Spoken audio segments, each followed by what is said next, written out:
Hi, so today I am going to talk about obstacles, those things or a combination of things which stop you from getting started on your fitness journey.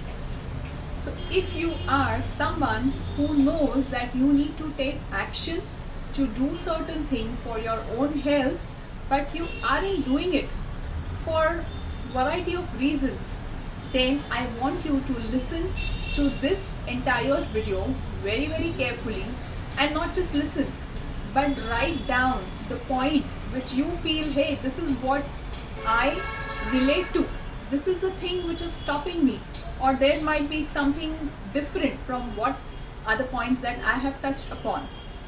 So the gist of this video is all about the obstacles, the hindrances, or those things which come in the way of getting started on your fitness journey. And the takeaway that I want you to take from this video is identifying that obstacle for yourself, identifying your own area of that hindrance which is coming in the way of your own fitness journey. So let me talk about myself. When I started my fitness journey about 4 years back, I exactly knew that I am very unhealthy. I am facing a lot of health challenges. I have piled on weight, I have piled on fats, and I am not really feeling fit. Still I did not take the necessary actions immediately. Why was that? The first one is all about an attitude. The reason why I'm labeling these hindrances is so that you too can probably label your hindrances, be aware of what these are, and that would make it possible for you to act upon it. So what did I say? Attitude. What kind of attitude? An attitude which was like, it's okay, chalta hai, or no big deal. I knew I was unhealthy, but there was this attitude that fine, it's manageable. Whereas deep down in my heart, I knew it's going to be like a big challenge soon. It's not going to be manageable. But it was just that air that I had surrounded myself with, saying, chalta hai. Is that a problem which is stopping you from taking that first step towards your fitness? The second which happened for me was the circle that I am surrounded with. The people who I was associated with day in and day out. If these were the people who were not bothered about their health, not bothered about their fitness, not bothered about being overweight, not bothered about the different health challenges that they're facing, if they were of a similar thinking and a similar attitude, that too played a big role on me, because I felt it is okay. That's how it is for everyone. Do you belong to such kind of a circle? Are you surrounded with people who are as unhealthy as you are? The third one was that inability to take that decision to get started. I knew I was unwell, I knew I was unfit, I knew I had a backache problem, but I was not able to take that decision that, hey, enough of excuses, just let's get started. Are you having that problem of taking that decision for whatever reasons? The fourth one was, I looked at it like a big thing, that a good health is going to have a lot of things in it. It would be losing about 10 to 15 kgs of weight. It might be something about managing the bad backache problem that I have at the same time. It might be, how do I give it so much of a time when I have my professional demands, when I have a family to take care of. It might be anything. And for me, it was a combination of all these things, which the way I looked at it, it's going to be like a massive thing, and hence I do not want to get started. Are you the one who thinks that, hey, I have probably 30 kgs weight loss to be done, I want to overcome my different kinds of health challenges, hormonal issues, and it's so much to be achieved that I don't think I can do it.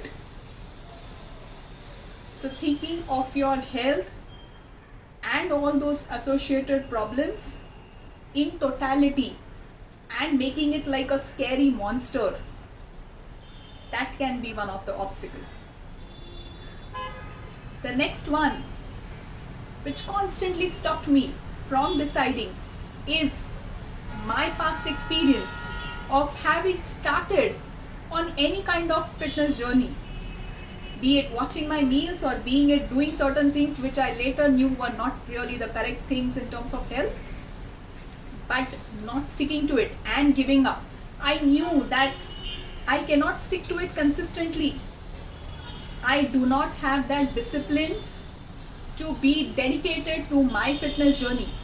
I do not see myself doing these things over and over again. That lack of consistency, that lack of discipline is something which stopped me from getting started or initiating my fitness journey again. And then there were a whole lot of excuses. I do not have time. I do not have energy. After coming back from office, where do I find time and energy to go and work on myself? I do not like to work in the gyms. I do not want to be surrounded with people when I'm doing my own exercises. I feel shy. I feel uncomfortable. I will exercise only if I have like the perfect gear, the perfect workout clothes, the perfect track pants, the perfect shoes, and currently I do not have those and I do not have time to buy those. I do not want to give up on my favorite food. I love eating and I don't want to give up on that. I definitely don't want to give up on my daily cups of tea. Are these excuses your excuses as well? Do you identify with them? I had all of these excuses and many more, as silly as when one works out, you tend to sweat a lot, and when you sweat a lot, your hair looks so bad. And how am I supposed to go with dirty, oily, sweaty hair to office every day with this dirty hair? Silliest of excuses. Are you the one who have some excuses which are coming in the way of your fitness journey? While you were listening to this video, if you related to any of these obstacles which I mentioned, please write them down. If you feel that your obstacle is something else, maybe it is a current underlying health problem which is stopping you from getting started. Maybe it is something else, maybe it is financial issues. Write it down right now, because when you understand to identify, to label this obstacle, this hindrance, this excuse, then we can find out a solution on that. This video was just to trigger that thought in you, that what is it that is stopping you from getting started on your fitness journey when you know that you have to do something about your own health. My next video is about what did I do to overcome these challenges, and maybe that might give you some lead of finding out ways to get started. Because whatever be the excuses, the truth does not change, is that health is the most important thing in our life, that's going to be with us always and take us through all the difficulties and hardships in life. That's me signing off for today.